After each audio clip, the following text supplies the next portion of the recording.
আমি তোমার বিরহে রহিব বিলীন, তোমাতে করিব বাস। দীর্ঘ দিবস দীর্ঘ রজনী, দীর্ঘ বরষ মাস। যদি আরো কারে ভালোবাসো, যদি আরো ফিরে নাহি আসো, তবে তুমি যাহা চাও তাই যেন পাও। আমি যত দুঃখ পাই গো। অন্তি এইটুকু গেই থেমে গেল। পেছন থেকে অথৈ এসে অন্তির পাশে দাঁড়ালো। অন্তি অথৈয়ের দিকে একবার তাকিয়ে আবার আগের মতো দাঁড়িয়ে যায়। পরের লাইনটা বলবি না? কি হলো গা? ভালোই তো লাগছিল। থাক, বলতে হবে। পরের লাইনটা তো আমি জানি। শুধু আমি কেন, আমরা সবাই জানি। কিন্তু তুই জানিস, জানলেও মানিস না। আমারও পরানো যাহা চায়, তুমি তাই, তুমি তাই গো। আমারও পরানো যাহা চায়। তুই এখান থেকে যা, আমার ভালো লাগছে না। অনেকদিন পর তোর মুখে গান শুনলাম রে আপু। আজকে তুর্য হয়ে চলে যাচ্ছে, তাই তোর মন খুব খারাপ, তাই না? ওহ, তুই জানিস তো তুর্য ভাইয়া চলে যাচ্ছে। অন্তি এবার অথৈয়ের দিকে তাকিয়ে জবাব দেয়, জানি। তুই কি করে জানলি? তোকে তো কেউ বলেনি। সকালে দেখলাম দিদুমণি বাড়ি থেকে বেরিয়ে গেল কাঁদতে কাঁদতে। যাওয়ার আগে আমাকে গালমন্দও করে গেল। শুধু এতটুকুটাই বুঝে গেলি? উনি আমাকে ফোন করেছিলেন, আমাকে ভালো থাকতে বলে গেছে। বলে গেছে আমাকে নাকি মুক্তি দিয়ে গেছেন। ওহ, তাহলে ভালো থাক। এখানে দাঁড়িয়ে দাঁড়িয়ে চোখের পানি ফেলছিস? এটাই কি তোর ভালো থাকার নমুনা? অথই তুই এখানে? লিভ মি অ্যালোন, তাই তো? হুম। যাচ্ছি। অথৈ পেছন থেকে চলে যেতে যেতে অন্তি আবার ডাক দেয়, তিয়াস ভাইয়াকে ভুলে যা, ফুবি তোকেও কখনো মেনে নিবে না। অথৈ অন্তির দিকে মুখ বাঁকিয়ে জবাব দেয়, আমি ওইসব ফুপি টুপিকে জানি না। আমি শুধু জানি আমার ভালোবাসাকে। ফুপি বলো আর শাশুড়ি বলো, যে যতটুকু সম্মান পাওয়ার যোগ্য সে ততটুকুই পাবে। অথৈয়ের মুখে এমন কথা শুনে অন্তি একটু অবাক হয়। ভালোবাসা বোধ হয় এমনই হয়, হঠাৎ করে প্রচন্ড সাহস দিয়ে দেয়, করে তোলে চঞ্চল নদীর মতো, আবার কখনো করে দেয় শীতল বরফের মতো শীতল, আবার কখনো পাথরের মতো স্থির। অথৈ সেখান থেকে যেতে দিলে আবার পিছন ফিরে তাকায়। অন্তের দিকে তাকিয়ে গড়গড় করে বলতে শুরু করে, আমি আর তিয়াস নেক্সট উইকে বিয়ে করছি। তুর্য ভাইয়া সব ব্যবস্থা করে দিয়ে গেছে। ফুপি যদি মেনে নাও নেয় তাও আমাদের কোনো সমস্যা হবে না। তুই সব চিনলি, মানুষ চিনলি না। মানে?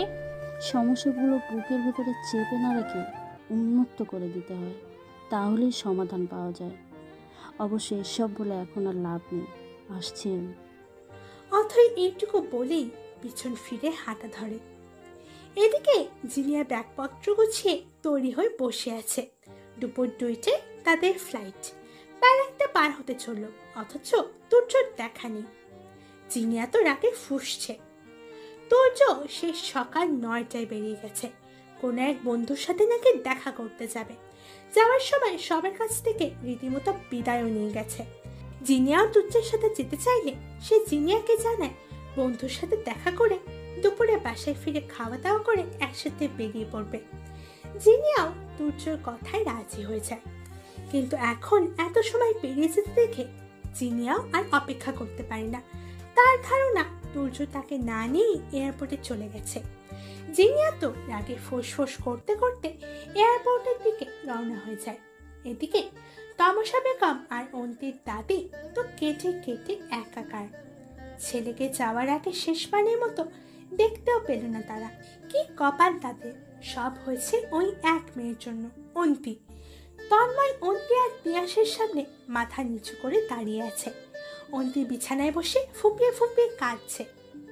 তন্ময়ের ভাষ্য মতে জিনিয়ার তুর্যকে অনেকভাবে নিজের কাছে টানার চেষ্টা করেছে। এমনকি তাদের মা তমসা বেগমকে দিয়েও কলকাঠি নেড়েছে, কিন্তু কিছুতেই যখন কিছু লাভ হয়নি তখন প্রভা আর জিনিয়া মিলে তোমাকে ব্যবহার করে ওই ছবিগুলো দিয়ে তুর্যকে ফাঁসানোর প্ল্যান করেছে। কারণ ওরা খুব ভালো করে জানতো জিনিয়াকে নিয়ে তোমাদের মাঝে আগে থেকেই সন্দেহ ছিল। আর আমার বন্ধু যে কিনা একজন গ্রাফিক্স ডিজাইনার, ওকে দিয়ে প্রভা এইসব করিয়েছে। শুধু প্রভা কেন, এসব কিছুতে আমিও জড়িয়ে আছি। আমি জানি আমি খুব বড় অন্যায় করেছি, আমাকে প্লিজ তোরা ক্ষমা করে দে। অন্তু প্লিজ, আমি সত্যিই চাই না তুই আর তুর্য আলাদা হয়ে যা, কখনো চাই না। তন্ময় কথাগুলো বলে কাঁদতে কাঁদতে মেঝেতে হাঁটু ভেঙে বসে পড়ে। এদিকে অন্তি তো কেঁদেই চলেছে। অথই ঠিক কি বলবে বা কি করবে কিছুই বুঝতে পারছে না। আপু, আমি তোকে বলেছিলাম সমস্যাগুলো চাপিয়ে রাখতে নেই, তুই তাই করেছিস। যদি তুই ছবিগুলোর ব্যাপারে একবার তুর্য ভাইয়া বা আমাদের কারোর সাথে শেয়ার করতি তাহলে এসব কিছুই হতো না। তিয়াস অথইকে ধমকি থামিয়ে দেয়। কি হতো না সেসব নিয়ে ভাবার সময় এখন নেই। এখন ভাইয়াকে আটকাতে হবে। ভাইয়ার দুইটা ফাইট আমার চলতেই ভাইয়াকে আটকাতে পারবো। সব তো এখনো শেষ হয়নি, তাই না? অন্তি কিছুটা মনের জোর দিয়ে উঠে দাঁড়ায়। তিয়াসের সাথে তাড়াতাড়ি করে বেরিয়ে পড়ে এয়ারপোর্টের উদ্দেশ্যে। প্রায় 1:40 তিয়াস আর অন্তি এয়ারপোর্টে এসে পৌঁছায়। দুজনেই এয়ারপোর্টের ভিতরে যেতে যেতেই দেখে এয়ারপোর্ট চত্বরের মাঝখানে মেঝেতে যেন একটা মেয়ে বসে বসে কাঁদছে, আর তাকে ঘিরে বেশ কিছু লোকজন দাঁড়িয়ে আছে। অন্তি একটু এগিয়ে যেতেই দেখে মেয়েটি আর কেউ নয়, জিনিয়া। অন্তি তিয়াস দুজনে জিনিয়ার কাছে এগিয়ে যায়। তিয়াস জিনিয়ার কাছে গিয়ে জিনিয়াকে ধমকে থামিয়ে দেয়। ভাইয়া কোথায়? কি হলো বলো, ভাইয়া কোথায়? এই মেয়ে বলো, ভাইয়া কোথায়? এবার জিনিয়া যেন তেলে বেগুনে জ্বলে ওঠে। আমি কি করে জানবো তোমার ভাইয়া কোথায়? সে আমাকে চিট করেছে, ঠকিয়েছে আমাকে বলেছে আমরা নাকি 2টা ফ্লাইটে ইউকেতে ফিরে যাচ্ছি, অথচ এইটুকু কথা জিনিয়া এক নাগারে বলে থেমে যায়। কটমট করতে করতে তিয়াসকে বলে, I hate your brother and also your family. আমি তোমাদের কখনো ক্ষমা করব না, কোনো দিনও না। এইটুকু বলেই জিনিয়া ব্যাগ হাতে নিয়ে কটকট করে ইমিগ্রেশনের দিকে এগিয়ে যায়। এদিকে অন্তি সেখানেই স্থির হয়ে দাঁড়িয়ে আছে। সূর্য তো বিদেশে যাচ্ছে না, তাহলে কোথায় যাচ্ছে সে? আর সকাল সকাল সবাইকে না জানিয়ে কোথায় বা হারিয়ে গেল? হঠাৎই অন্তির মাথা ঘুরে ওঠে, চোখের সামনে সবকিছু ঝাপসা হয়ে আছে।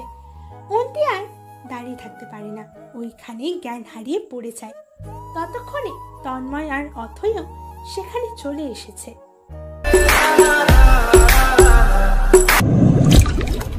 অতি বড় ঘরণী না পায় ঘর, অতি বড় সুন্দরী না পায় বর। একবার চোখ বোলায় গোটা ঘরটাতে। এটা অন্তের ঘর, তার পাশেই অন্তের দাদি হাত পা ছড়িয়ে বসে আছে। এয়ারপোর্টে অন্তি অজ্ঞান হয়ে গেলে তিয়াস আর অথই অন্তিকে বাড়ি নিয়ে আসে। প্রায় ঘন্টা দুয়েক অন্তির সেন্স ছিল না। এরই মধ্যে ডাক্তারও এসেছিল, জানিয়ে দিয়ে যায় অন্তি মা হতে চলেছে। অন্তি নিজেকে গুটিয়ে নিয়ে একটু উঁচু হয়ে বসে। তিয়াসকে ডাক দেয়। তিয়াস অন্তির কাছে এগিয়ে যায়। ভাইয়া, উনি কোথায়? তিয়াস মাথা নিচু করে দাঁড়িয়ে আছে। অন্তি আবার বেশ উদ্বিগ্ন হয়ে তিয়াসকে জিজ্ঞেস করে, উনি কোথায় ভাইয়া? বলো না প্লিজ। উনি কি সত্যি সত্যি আমাকে রেখে চলে গেছেন? আমার তো ওনাকে অনেক কিছু জানানো ছিল। কথাগুলো বলেই অন্তি কাঁদতে থাকে।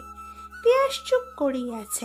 অন্তি কিছু বলতে যাবে, তার আগেই কেউ একজন বলে ওঠে, আর ন্যাকামো সহ্য হচ্ছে না আমার। নিজেই আমার ছেলেকে ঘর বাড়ি ছাড়া করে আবার এখন ঢং দেখাচ্ছে। দুদিন আগে মা তোকে আমি বললাম সব ভুল বোঝাবুঝি মিটিয়ে আমার ছেলের কাছে ফিরে আসতে।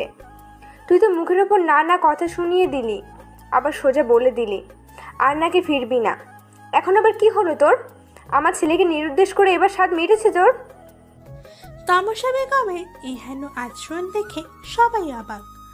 অথয় কিছু একটা বলতে যাবে তার আগেই অন্তের দাদি তমসা বেগমকে বেশ জোরেই ধমক দিয়ে থামিয়ে দেন। তমা, এইসব কি বলছিস তুই? অন্তি তোর ছেলের বউ, মানছি তার হয়তো দোষ আছে, তোর ছেলেরও তো কম দোষ নেই। অন্তি যেমন তাকে ভুল বুঝেছে, তোর ছেলেও তো তার ভুল ভাঙানোর চেষ্টাও করেনি, উল্টো তাকে আরো ভুল বুঝিয়ে গেছে। স্বামী স্ত্রীর মধ্যে মান অভিমান থাকবেই, তাই বলে একেবারে তালাক? এভাবে একটা মেয়েকে বিপদে ফেলে হঠাৎ করেই দেশান্তর হয়ে যাবে সে? তমসা বেগম মাথা নিচু করে দাঁড়িয়ে আছে। মায়ের মুখের ওপর কথা বলার সাহস তার নেই। অন্তের দাদি একটু দম নিয়ে আবার বলতে শুরু করে, তিয়াস, তোমার ভাইকে ফোন করো, যতক্ষণ তাকে না পাও ফোন করেই যাও, তাকে তো জানাতে হবে। সব জানার পর না হয় সিদ্ধান্ত নেওয়া যাবে। মাঝখানে তমসা বেগম আবার বলে ওঠে, আবার কিসের সিদ্ধান্ত? সব তো জলের মতো পরিষ্কার। আমার ছেলে তার বউকে তালাক দিয়ে গেছে, তাই আর কোনো সিদ্ধান্ত নেওয়ার কিছুই নেই। অন্তের দাদি এবার আরো বেশি ক্ষেপে যায়। আবার শুরু করলি তুই? এত বয়স হলো আর এইটুকুও জানিস না যে পোয়াতি অবস্থায় তালাক হয় না? তমসা বেগম এবার একেবারে চুপ হয়ে যায়।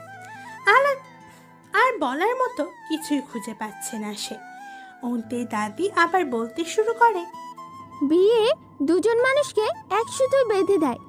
বিয়ে একটা পবিত্র বন্ধন, সামান্য একটা কাগজের সইয়ের এত ক্ষমতা নেই যে তা ভেঙে দেবে। আর যদি তুর্যর অন্তিকে তালাক দিতেই হয়, তবে সে ফিরে এসে সব নিয়ম কানুন মেনে, শরীয়ত মেনে তার তুর্যকে ফিরতে হবে। সামান্য ভুল বোঝাবুঝিতে তো আর বউ বাচ্চাকে ত্যাগ দিতে পারে না সে। অন্তের কানে বারবার বাচ্চা শব্দ তার প্রতিধ্বনি হচ্ছে। হ্যাঁ, বাচ্চা। খুব তাড়াতাড়ি সে বাচ্চার মা হতে চলেছে, আর তুর্য বাবা।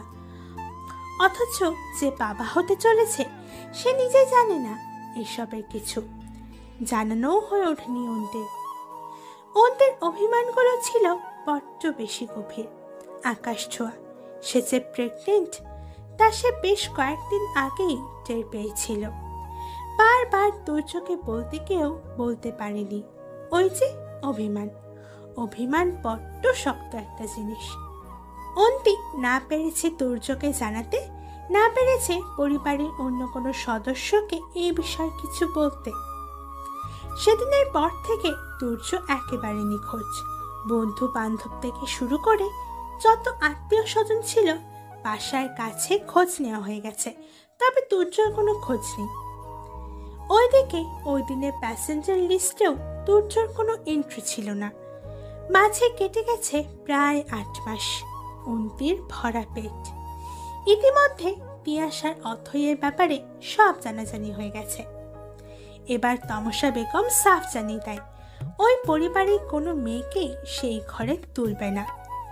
তবে তমসা বেগমের ওই কথায় পিয়াস দমে যায়নি। সে মাকে সরাসরি জানিয়ে দিয়েছে, আমার যেমন ছেলে হিসাবে তোমাদের প্রতি দায়িত্ব আছে, তেমনি মানুষ হিসাবে নিজের প্রতিও দায়িত্ব আছে। আমার ভালোবাসাকে নিয়ে ভালো থাকতে চাই, এটাই আমার নিজের প্রতি দায়িত্ব। তমসা বেগম আর কিছু বলেননি। তার এক ছেলেকে তিনি হারিয়েছেন, তারপর আরেক ছেলেকে তিনি হারাতে চান না, তাই একরকম বাধ্য হয়ে অথয়কে মেনে নেন। প্রভা এখন তন্ময়ের কাছে বড্ড অপরাধী। তন্ময় যেমন নিজের কাছে, ঠিক তেমনই। সব মিলে সবাই ভালো আছে, শুধু ভালো নেই দুইজন। একজন হলো অন্তি, আরেকজন তুর্য। অন্ত অপেক্ষায় আছে তুর্যর জন্য। একদিন তুর্য আসবে, এগুলোতে একটু পরিবর্তন আসে। তাতে কাকে বলবো? শুনতে পাচ্ছ? কেউ এখানে কান পেতে নেই। কাকে বলবো? ইচ্ছে হলে আসতে পারো। সবাই যাবার জন্য পা বাড়িয়ে প্রস্তুত। কাকে বলবো? দেখে যাও, তোমার অপেক্ষায় দাঁড়িয়ে আছি। সবার চোখে চওড়া প্রেমের রূপালী আকাশ। রুদ্র গোস্বামী। সন্ধ্যের সোনালি সূর্যের দিকে তাকিয়ে কবিতার লাইনগুলো গড় গড় করে পিয়াসের ব্যাংক অ্যাকাউন্টে বেশ মোটা অঙ্কের টাকা ট্রান্সফার করিয়ে দেয়। টাকাটা তিয়াসের প্রয়োজন। তুর্যর বেশ ধারণা ছিল সে আসার পরই হয়তো তিয়াস অথৈকে বিয়ে করবে। যেহেতু তিয়াস সব স্টুডেন্ট, সেহেতু নিজের সংসার চালানোর ক্ষমতা তার নেই, এমনকি মাও তাদের মেনে নিবে না। তার উপর অন্তিরও তো একটা জীবন আছে। অন্তির পড়াশোনা, অন্তির বোনদের পড়াশোনা সবকিছুই তো অচল হয়ে পড়বে। তাই তুর্য যাওয়ার আগে সব ব্যবস্থা করে রেখে দিয়েছে। এদিকে তিয়াস খুব ভালো করে জানে মাস শেষে তার অ্যাকাউন্টে মোটা অঙ্কের টাকাটা কে পাঠাচ্ছে। সে চেয়েও তুর্যর সাথে কোনো যোগাযোগ করতে পারছে না। কি করে পারবে? তুর্য তো তার পুরানো নাম্বারটাও বদলে ফেলেছে। এদিকে তিয়াস প্রথম দিকে ভেবেছিল তুর্য হয়তো এদেশেই আছে, হয়তো অভিমান করে কোথাও লুকিয়ে আছে। তুর্যর পাসপোর্টটাও তিয়াস ভাইয়ের আলমারিতেই আবিষ্কার করেছিল। কিন্তু এটা যে ডেট এক্সপায়ার করা পাসপোর্ট, সেটা অবশ্য তিয়াস পরে বুঝেছিল। জিনিয়ার ফিরে যাবার 2 দিন পরই তুর্য চলে যায়। তবে এবার আর ইউকে নয়, সম্পূর্ণ নতুন জায়গায়। হয়তো সবকিছুর পরিকল্পনা তুর্যর অনেক আগে থেকেই করা ছিল। সব মিলিয়ে প্রায় 9 মাস হলো তুর্যর সাথে পরিবারের কারোরই যোগাযোগ নেই। আজ অন্তির জন্মদিন। এই দিনটা তুর্য কখনো ভুলতে পারে না। নার্সিংহোমে ছোট্ট দোলনায় সাদা দেওয়ালে মোড়ানো লাল টুকটুকে একটা পুতুল, তাকে প্রথম ছোঁয়া, চলে আসতে নিলে ছোট্ট ছোট্ট হাতে তুর্যর হাত জড়িয়ে নেওয়া, সব কিছুই তুর্যর স্মৃতিতে গেঁথে আছে। তাই চাইলেও তুর্য এই দিনটা ভুলতে পারবে না। হয়তো এই কারণে অন্তিকে তুর্যর এত বেশি করে মনে পড়ছে। তুর্য চায়ও না কিছু ভুলতে। সে চায় ব্যর্থ প্রেমিকের মতো সারা জীবন প্রেমিকার স্মৃতি জড়িয়ে বেঁচে থাকতে। তুর্যর বাকি জীবন ভালো থাকার জন্য এই স্মৃতিগুলোই যথেষ্ট। মাঝে মাঝে তুর্যর ইচ্ছে করে চলে যেতে তার অন্তের কাছে, সব মান অভিমানের পাহাড় ভেঙে দিয়ে তাকে বুকের সাথে শক্ত করে জড়িয়ে ধরে অন্তিকে সাফ সাফ জানিয়ে দিতে, তুমি আমার, তুমি চাইলেও আমার, না চাইলেও আমার। তুমি চাইলেও আমি তোমাকে সারা জীবন আমার ভুবন খাঁচায় বেঁধে রাখবো না, না চাইলেও। তবু তুর্য পারে না তার উপর অধিকার বোধ খাটাতে। এসব আকাশ পাতাল চিন্তার মাঝে তুর্যর ফোনটা বেজে ওঠে। তুর্য আনমনেই ফোনটা রিসিভ করে হ্যালো বলতেই ফোনের ওপাশ থেকে মৃদু কান্নার আওয়াজ। তুর্য প্রথমে কিছু বুঝতে না পারলেও কান্নার আওয়াজ যখন তীব্র হয় তখন তুর্য বেশ বুঝতে পারে এটা কার গলা ছিল। তুর্য তাৎক্ষণিক মনে পড়ে যায় এটা তো তার আগের নাম্বার। আজ হঠাৎই তুর্যর নাম্বারটা অন করতে ইচ্ছে করছিল, তাই করেছে। তুর্য বেশ গম্ভীর গলার জবাব দেয়, অন্তু কেমন আছিস? কান্নার আওয়াজ ক্রমশ তীব্র হচ্ছে, তীব্র থেকে তীব্রতম। অন্তু, অন্তু কান্না থামাবি? তুমি আমার ছেড়ে কে? অন্তের কথাগুলো আর শেষ করতে পারিনি, লাইনটা হঠাৎ করেই কেটে যায়। তুর্য কল ব্যাক করতে চেয়েও কি মনে হতেই ফোনটা আবার রেখে দেয়। লাইনটা কেটে যাওয়ায় অন্তির কান্নার বেগ আরো বেড়ে যায়। এদিকে অন্তি বারবার কল ব্যাক করলেও কলটা আর লাগছে না। অন্তির ফোন হাতে দ্রুত পায়ে নিচে নামতে থাকে। উদ্দেশ্য তিয়াসের কাছে যাওয়া। তিয়াস হয়তো আবার তুর্যর ফোনটা লাগিয়ে দিতে পারবে। তিয়াস নিচে ড্রয়িং রুমে বসেছিল। তন্ময়, প্রভা, তমসা বেগম আর সঙ্গে তিয়াসের বাবা সবাই এসেছে অন্তিদের বাসায়। সাথে আবার বেশ কিছু অতিথিও এসেছে। হাজার হোক, নতুন বউকে তো আর এমনি এমনি বাড়িতে নিয়ে যাওয়া যায় না। আজ প্রায় 6 মাস পর ছোট ছেলে আর ছোট বৌমাকে তারা বাড়ি ফিরিয়ে নিয়ে যেতে এসেছে। তমসা বেগম এক ছেলেকে হারিয়ে বেশ ভেঙে পড়েছেন। এখন তার অন্ধের জ্যোষ্ঠী হলো তিয়াস। ড্রয়িং রুমে বসে কথা বলাবলি করছিল। অন্তি একটু অসুস্থ থাকায় এইসব হইচই থেকে তাকে আলাদা করে রাখা হয়েছে। অন্তি দুতলায় তার ঘরটাতেই ছিল। অন্তি দ্রুত পায়ে নামতে গিয়ে হঠাৎ করে পা পিছলে সিঁড়ি বেয়ে পড়ে যায়। যদিও বেশ কটা সিঁড়ি বেয়ে নেমেই পড়েছিল অন্তি, তবে সে সেই কটা সিঁড়ি সে আর পার করতে পারেনি। চোখের সামনেটা সম্পূর্ণ ঝাপসা হয়ে আসে তার। ভরা পেট, তার উপর অল্প বয়স, নিজেকে সামলাতেই হিমশিম খাচ্ছিল সে। অন্তি মেঝেতে চিত হয়ে পড়া মাত্র সেন্স হারিয়ে ফেলে। এদিকে সবাই আচমকায় এমন ঘটনা দেখে চমকে ওঠে। যে যার নিজ নিজ জায়গায় মূর্তির মতো ঠায় দাঁড়িয়ে যায়। কারোর মধ্যেই একটু নড়াচড়া করার মতো সামান্য ক্ষমতাও নেই। সবার ধ্যান ভেঙে গিয়ে তমসা বেগম চিৎকার দিয়ে ওঠে, আমার ছেলেকে তো হারিয়েছিস অনেক আগেই, তাকে ফিরিয়ে আনার শেষ সুযোগটাও কি এবার হারিয়ে ফেলবো? আল্লাহ! এতক্ষণে পিয়াসের ধ্যান ভাঙে। পিয়াস দ্রুত পায়ে ছুটে যায় অন্তির কাছে। এদিকে যে যার মতো কান্নাকাটি জুড়ে দিয়েছে। একদল মানুষ কোনো কাজে না লাগলেও কানাঘুষো আর বিপদে পড়লে আগুনে ঘি ঢালতে পারে খুব ভালোভাবে।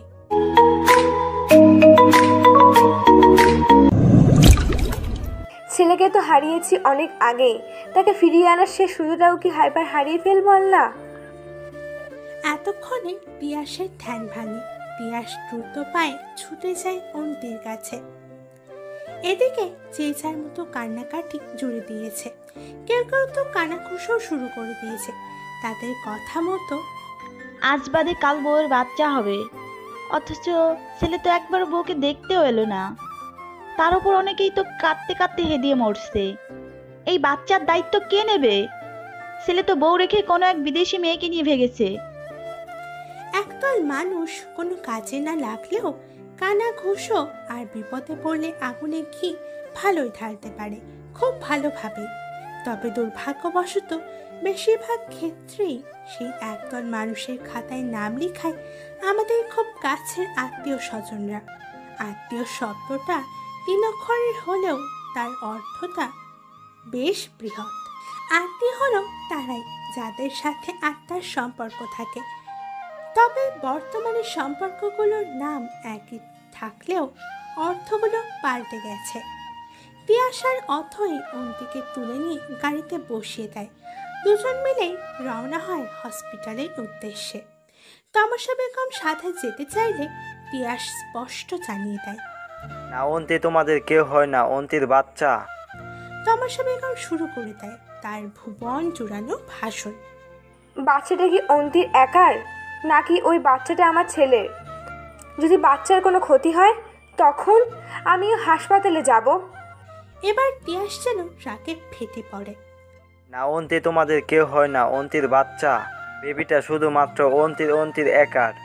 ওদের উপর তোমার বা তোমাদের কারো কোনো অধিকার নেই। কি বললি? যা বলছি ঠিকই বলছি। আর এখানে তোমাদের বলতে তুমি আর তোমার আদর্শ ছেলেকে বুঝিয়েছি। এই যে এইটুকু বাচ্চা মেয়েকে এসবের মধ্যে একা ফেলে পালিয়ে গেছে। পিয়াস এবার নিজের রাগকে কিছুতেই সামলাতে পারছিল না। রাগে যেন তার গোটা শরীর কাঁপছিল। এদিকে অন্তি থেকে থেকে ব্যথায় কাতরাচ্ছে। পিয়াসকে তাড়া দিয়ে অথই বলে ওঠে, এসবের অনেক সময় পাবে, তবে তার আগে আব্বুকে তো হাসপাতালে নিতে হবে। পিয়াস এবার নিজেকে কিছুটা সামনে নিয়ে অন্তিকে নিয়ে বেরিয়ে পড়ে। সঙ্গে অবশ্য অথইও ছিল, তবে আরো অনেকে আসতে চাইলেও পিয়াস কারোর কথাই শুনেনি। এদিকে তখন অন্তির সাথে কথা বলার পর থেকেই তোর কেমন জানি খুব অস্থির লাগছিল। বারবার অন্তিকে দেখতে ইচ্ছা করছিল। অন্তির প্রতি কেমন একটা অদ্ভুত টান অনুভব করছিল তোর। যদিও এরকমটা আগে কখনো হয়নি, তবু কথায় আছে বুকের পাঁজরে যখন টান লাগে তখন শরীরের সকল অঙ্গ প্রত্যঙ্গও কেঁপে ওঠে। অন্তিদের ওইখানে সন্ধে হলেও তোর এইখানে সকাল। ঠিক সকাল নয়, ভোরের মতো। বেলা গড়িয়ে সময় পেরিয়ে যাচ্ছে। তোর এখনো একইভাবে সূর্যটার দিকে তাকিয়ে আছে। তবে তার চোখ কেন যেন ক্ষণিকের জন্য ক্লান্ত হচ্ছে না। বার দুয়েক অফিস কলিগ তাকে খাওয়ার জন্য ডেকে গেলেও তোর কোনো হেলদোল নাই। তোর বুকে এক অজানা ঝড় সবকিছু এলোমেলো করে দিচ্ছে। এলোমেলো করে দিচ্ছে তুর্যর ভিতরটাকে। তুর্যর অন্তরাত্মা তুর্যকে বলছে ফিরে যেতে তার প্রিয়সীর কাছে। তবে শত চাওয়া পাওয়ার মাঝেও চন্দ্রবিন্দুতে কোথাও একটা কিন্তু থেকেই যায়, যে কিন্তু শেষ পরিণতি বোঝার মতো বোধ এখন আর তুর্যর নাই। নিজের সাথে অনেক বোঝাপড়ার পর তুর্য অবশেষে সিদ্ধান্ত নেয় প্রিয়সীর কাছে তাকে ফিরতেই হবে, অন্তত এক রাতের জন্য হলেও ফিরতেই হবে তাকে। এদিকে কয়েক ঘন্টা পার হয়ে গেছে, অন্তির লেবার পেন উঠছে না। আবার কেন ফিরছে না? বার কয়েক দুচোখ মেলে তাকালেও পরক্ষণে আবার নিপিয়ে পড়ছে। ডক্টর সাফ জানিয়ে দিয়েছে তাকে সিজার করতেই হবে, কিন্তু তমসা বেগম তাতেও নারাজ। একটুকু মেয়ের পেট কেটে তাকে সারা জীবন অকেজো করে রাখবে নাকি? ভবিষ্যতে তো আরও ছেলেপিলে হবে নাকি? তখন কি হবে? একবার সিজার মানেই তো সব গেল। তার উপর সিজার করা বাচ্চা কাচ্চা নাকি ভালো হয় না, এইসব পুরানো বলি আওড়াতে ব্যস্ত তিনি। এদিকে তিয়াস ব্যস্ত অন্তি নামের ছোট্ট বোনটাকে বাঁচাতে। মায়ের মুখে মস্ত বড় তালা ঝুলিয়ে দিয়ে তিয়াসই অন্তির লিগাল গার্জিয়ান হিসাবে হসপিটালের অফিসিয়াল পেপার সাবমিট করে। এদিকে আবার নতুন বিপদ, ব্লাড লস হয়েছে। আবার পিচ্ছি মানুষ সবাই শরীরে ব্লাডের যথেষ্ট ঘাটতি রয়ে গেছে। অন্তির ব্লাড গ্রুপের সাথে কারোর ব্লাড গ্রুপই মিলছে না। ব্লাড অ্যারেঞ্জ না হওয়া পর্যন্ত অপারেশনও স্টার্ট হবে না। অবশেষে অনেক খোঁজাখুঁজির পর ব্লাড ডোনার নিজেই এসে হাজির। ব্লাড ডোনার আর কেউ নয়, স্বয়ং প্রভাকে দেখে প্রথমে তিয়াস, অথৈ আর তমসা বেগম তিনজনই অবাক হয়। যে মেয়ে অন্তিকে একেবারে সহ্য করতে পারত না, অন্তির নামে তিনি দুবার গালমন্দ করত, অন্তিকে সরানোর জন্য আবার বোনের সঙ্গ দিয়ে এত কাণ্ড করলো, তার মধ্যে হঠাৎ এত পরিবর্তন। তবে প্রভা কোনো দিকে গ্রাহ্য না করে নিঃশব্দে সোজা ডক্টরের কাছে চলে যায়। অন্তির প্রয়োজন মতো রক্ত দিয়ে আবার নিঃশব্দে হসপিটাল থেকে বেরিয়েও যায়। একেই তো প্রভা কারোর সাথে নিজে চেঁচিয়ে কথা বলেনি, তারপর শাশুড়ি মা কথা বলতে আসলেও তাকে এড়িয়ে গেছে। কোনো কথার উত্তর না দিয়ে কটকট করে হসপিটাল থেকে বেরিয়ে যায় সে। প্রভা ভাবের মধ্যে এত পরিবর্তন কিছুতেই মানতে পারছিল না তিয়াস। এপাশ ওপাশ পায়চারি করতেই করিডোরে এক পাশে গুটিসুটি হয়ে দাঁড়িয়ে থাকা তন্ময়ের দিকে তিয়াস তন্ময়ের কাছে এগিয়ে যেতেই তন্ময় একরকম চমকে যায়। তার ধারণা অন্তির এই দশার জন্য সেই দায়ী, তাই তার ভিতরে অপরাধ বোধ তাকে এই অবধি টেনে এনেছে। তিয়াস বড় ভাইয়ের সাথে কথা বলে আবার একটা নতুন সত্য আবিষ্কার করে। ঠিক সত্য না, একটা রহস্য, প্রভা ভাবির এত উদার হওয়ার রহস্য। তন্ময় একরকম জোর করেই প্রভাকে এই অবধি টেনে নিয়ে এসেছে। অন্তির ব্লাড ডোনার না পাওয়ায় প্রভাকে এখানে এনে জোর করে ব্লাড ডোনেট করিয়েছে সে। তাছাড়া এই মুহূর্তে কোনো উপায় ছিল না তাদের। এবার তিয়াসের কাছে প্রভার এত উদার হওয়ার ব্যাপারটা পরিষ্কার হলো। এদিকে অথৈ বার চারেক দুজন নাম্বারে ডায়াল করেই যাচ্ছে। প্রথমবার ফোনটা লাগলেও পরের বারগুলোতে নট রিচেবল এর বন্যা বয়ে যাচ্ছে। গোটা রাস্তা অন্তির যতবারই জ্ঞান ফিরেছে ততবারই আধবলিতে তুর্যর নাম নিয়েই গেছে সে।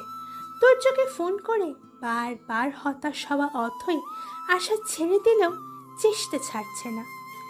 যেখানে বোনের জীবন নিয়ে প্রশ্ন, সেখানে এত সহজে হার ছাড়লে কি চলে? না, কখনোই না। অথৈ আবার তুর্যকে ফোন করতে যাবে, তখনই টিয়া শেষে অথৈয়ের হাত থেকে ফোনটি কেড়ে নেয়। অনেক তো হলো, এবার অন্তত ক্লান্ত হও। মানে কি লাভ বারবার ফোন করে? আপু চায় তুর্য ভাইয়াকে, আর তাছাড়াও সে তো বাচ্চার বাবা, তারও তো জানার অধিকার আছে। অধিকার মাই ফুট, অধিকার এমনি এমনি জন্মায় না, অধিকার অর্জন করে নিতে হয়। আজ থেকে অন্তির জীবনে তুর্য নামে কোনো অস্তিত্বই থাকবে না। কি বলছে এসব? অন্তিরা একাই বাঁচতে পারে, তাদের বাঁচার জন্য এমন ভালোবাসার প্রয়োজন পড়ে না। তিয়াস এইটুকু বলে পিছন ফিরে তাকাতেই অপারেশন রুম থেকে ডক্টর বেরিয়ে এসে তিয়াসের সামনে দাঁড়ায়। মিস্টার তিয়াস, মিসেস অন্তি মাহমুদের বাড়ির লোক তো আপনি, তাই না? সময় মানুষের জন্য অপেক্ষা না করলেও মানুষকে সময়ের জন্য অপেক্ষা করতে হয়।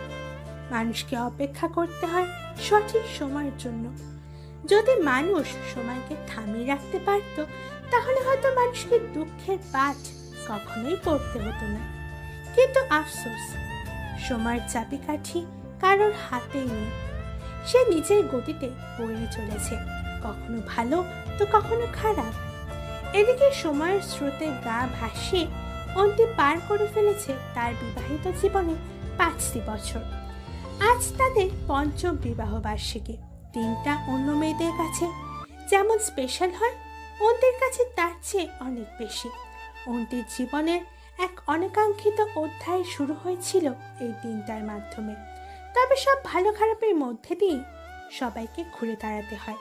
অন্তিও সেই চেষ্টাই করছে।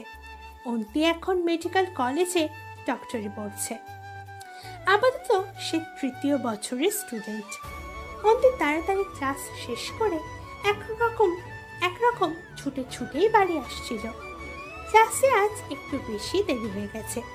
বাড়িতে একজন তার জন্য অপেক্ষা করছে।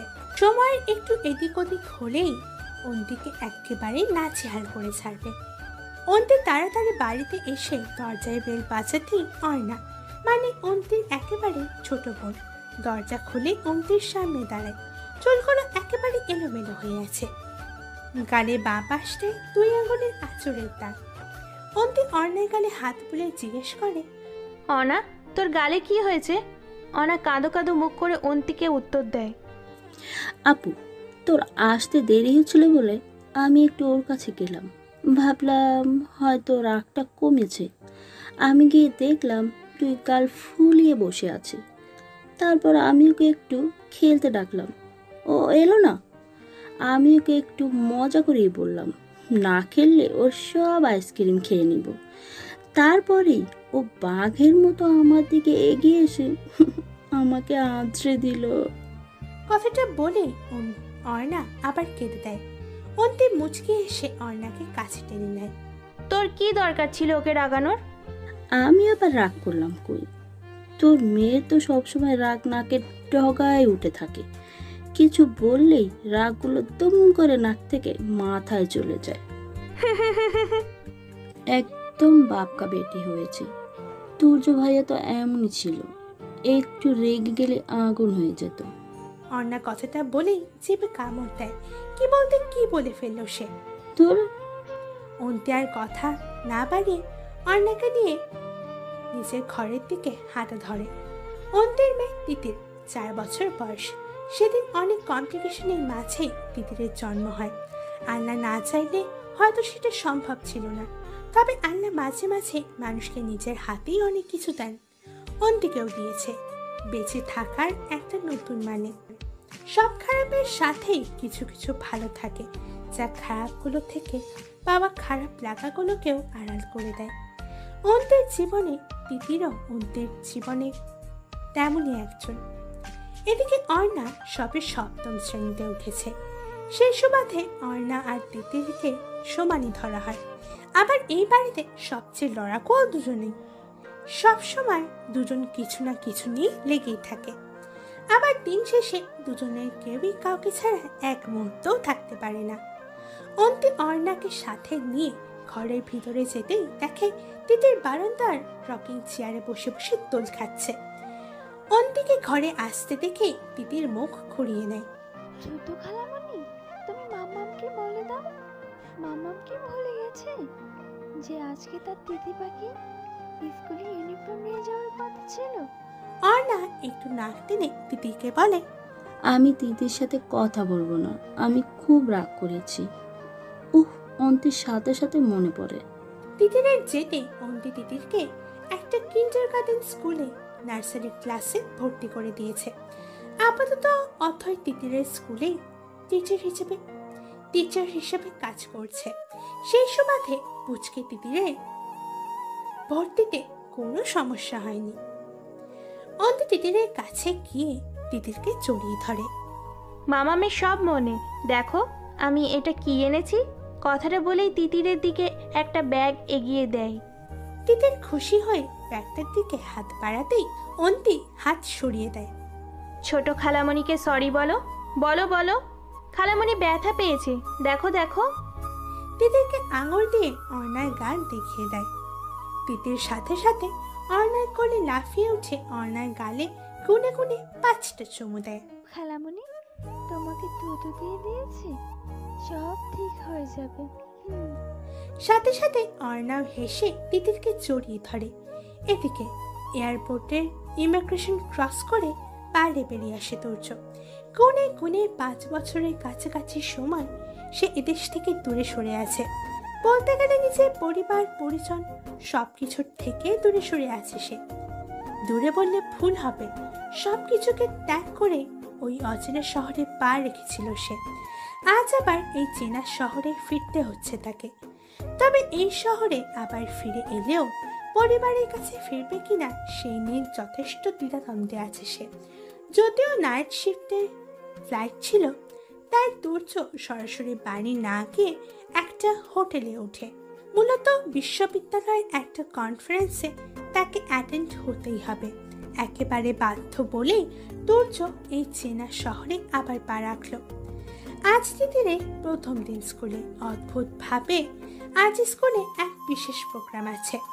অন্তি তিতিরকে স্কুলে ভর্তি করিয়ে দিয়ে অথয়ের সাথে কথা বলে নিজে রওনা হয়ে যায় ক্লাস অ্যাটেন্ড করতে।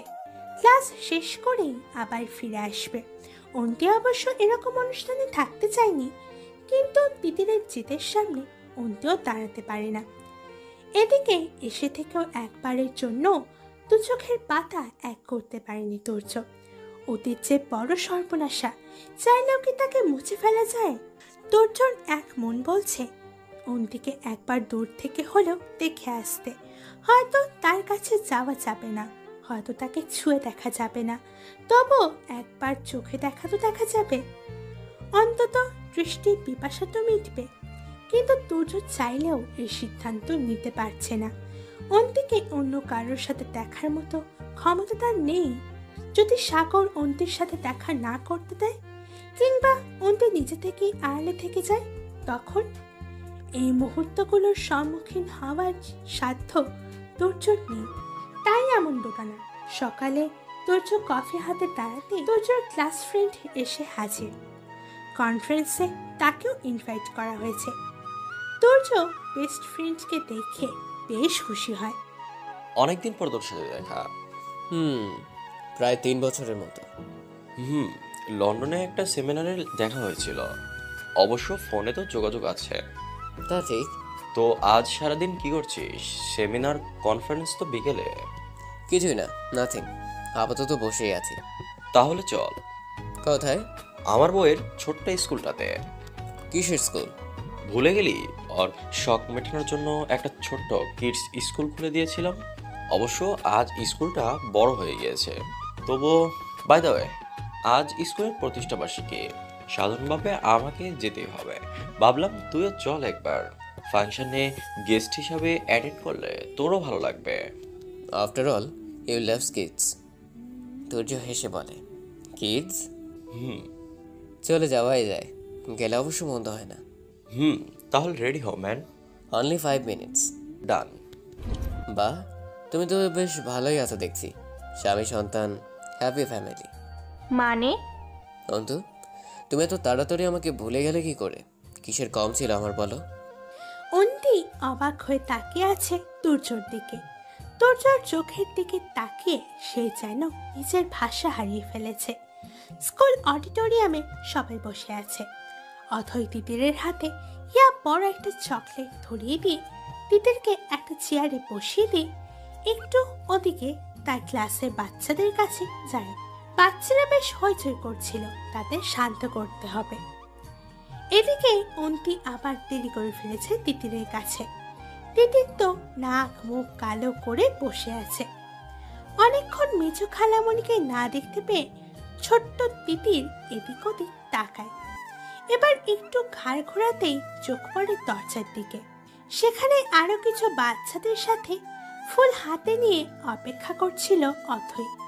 তিতির খালামণিকে দেখে গুটি গুটি পায়ে চেয়ার থেকে নেমে গ্যালারি পার করে দরজা বরাবর খালামণিকে উদ্দেশ্য করে দৌড় দেয়।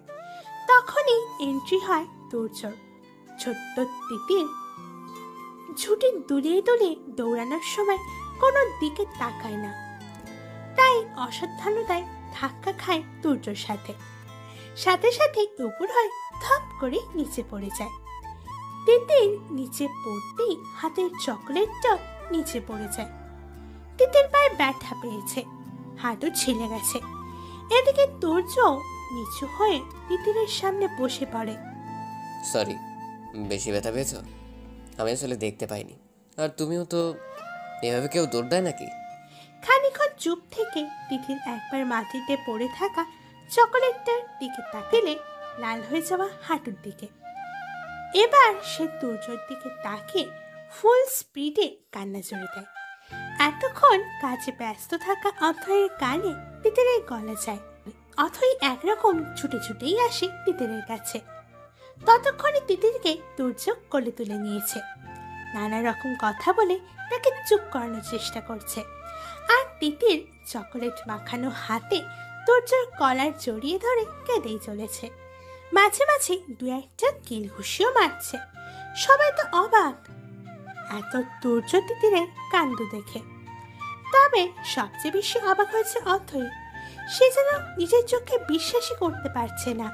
তার কাছে যেন সবকিছু স্বপ্নের মতো লাগছিল। এদিকে দুর্য আর তিতিরকে ঘিরে ছোটখাটো একটা ভিড় জমে গিয়েছে। অথই ভিড় ঠেলে তিতিরের কাছে যায়। অথই গুটি গুটি পায়ে দুর্যর পাশে এসে দাঁড়ায়। এদিকে দুর্য ব্যস্ত ছোট্ট তিতিরকে সামলাতে।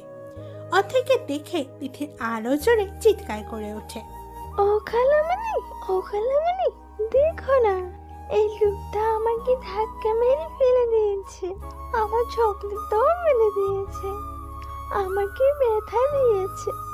কথাগুলো বলে আবার কাঁদতে শুরু করে তিতির। এদিকে দুর্য অথইকে দেখে কি বলে বুঝতে পারছিল না। অথই, তুই ভালো আছিস? আর এই পিচ্চিটা, ওকে চিনিস তুই? মিন্টু খালামণি, এই পয়সা আঙ্কেল তো খুব বোঝে। এইটুকু বলেই তিতির অথইয়ের দিকে ঝাঁপিয়ে পড়তে দুর্য আবার তিতিরকে কোলে জড়িয়ে নেয়। কি হলো অথই, কথা বলছিস না কেন? এই পিচ্চিটাকে? তুর্য ভাইয়া, তুমি তুমি কেমন আছো? আর তিতি, আমাদের তিতি পাখি, আরও তো। অথই এইটুকু বলতেই তিতির চিৎকার দিয়ে ওঠে, মাম্মাম দেখো, এই পয়সা আঙ্কেলটা আমাকে ব্যথা দিয়েছে, আবার আমাকে হাত দিয়ে বেঁধে রেখেছে। মেজো খালামণির কাছে যেতেও দিচ্ছে না। এই বলে তিতির দুর্যোর কোলে লাফালাফি শুরু করে দেয়। এবার দুর্যোর হাতে বাঁধন আলগা হয়ে আসে। তার সামনে যে দাঁড়িয়ে আছে তার প্রেয়সী, যাকে একবার দেখার জন্য কত অপেক্ষা প্রতীক্ষা। দুর্যোর ঠায় দাঁড়িয়ে আছে। এদিকে অন্তিও বরফের মতো জমে গিয়েছে। তিতির দুর্যোর কোল থেকে নেমে সোজা অন্তির কোলে লাফিয়ে ওঠে। আপাতত তাদেরকে ঘিরে উৎসুক জনগণ হাঁ করে তাকিয়ে আছে। তাদের কাণ্ড কারখানা কারোরই মাথায় ঢুকছে না। এদিকে দুর্যোর বন্ধুও অন্তিকে এভাবে বাচ্চা হাতে দেখে আরো বেশি অবাক হয়ে যায়, যেহেতু সে দুর্য অন্তির ব্যাপারে শুরু থেকেই সবচেয়ে অবগত। ঘটনাটা সেখানে থামিয়ে দিয়েই দুজন নিজ নিজ জায়গায় গিয়ে বসে পড়ে। এদিকে দুজনের বুকে এক অজানা প্রবল ঝড় সময়ের সাথে নিজ গতি বাড়িয়েই চলেছে। অবশেষ অনুষ্ঠান শেষ করে অন্তি অথই তিতিরকে নিয়ে চলে যেতে নিলে দুর্য এসে তাদের পথ আটকায়। অন্তির হাত ধরে টেনে নিয়ে যায় মঞ্চের পেছনে, লোকচক্ষুর আড়ালে। তখন অবশ্য তিতির অন্তির কোলে ছিল। দুর্য যখন অন্তির হাতের টানা শক্ত করে ধরে তখন তিতির দুর্যর হাত খামচে দেয়। পচা আঙ্কেল, তুমি আমাকে ব্যথা দিয়েছ, এখন আমার মাম্মামকেও ব্যথা দেবে? দুর্য তিতিরের দিকে তাকিয়ে আবার মুখ ফিরিয়ে নেয়। এখন সে অন্তিকে ছাড়া আর কাউকে দেখতে পাচ্ছে না। দেখতে পেলেও তাদের কথা গ্রাহ্য করার মতো মন মানসিকতা তার নেই। এদিকে অন্তি আরো নিজেকে গুটিয়ে নিয়ে শক্ত হয়ে দাঁড়িয়ে আছে। এবার তুর্যর প্রথম প্রশ্ন ছিল, তুমি খুব ভালো আছো তাই না? অন্তি এমন প্রশ্নের জন্য একদম প্রস্তুত ছিল না। অন্তি ভেবেছিল তুর্য হয়তো তাকে জিজ্ঞেস করবে বাচ্চাটা নয়তো অন্য কিছু বাচ্চা সম্পর্কে, তবে এমন প্রশ্ন মোটেও সে আশা করেনি। অন্তি থতমত খেয়ে যায়। অন্তিকে এমন আমটা আমটা করতে দেখে তুর্য মুচকি হাসে। এই হাসিটা ছিল একরকম, যাকে বলে ঠোঁটে হাসি অন্তরে বিষ। অন্তিকে হালকা করে ধাক্কা দিয়ে তুর্য বলে ওঠে, বাহ, তোমাকে তো দেখেই বোঝা যাচ্ছে তুমি বেশ ভালোই আছো। স্বামী, সন্তান, হ্যাপি ফ্যামিলি, যাকে বলে ভরা সংসার। মানে? বন্ধু, তুমি এত তাড়াতাড়ি আমাকে ভুলে গেলে কি করে? কিসের কম ছিল আমার বলো?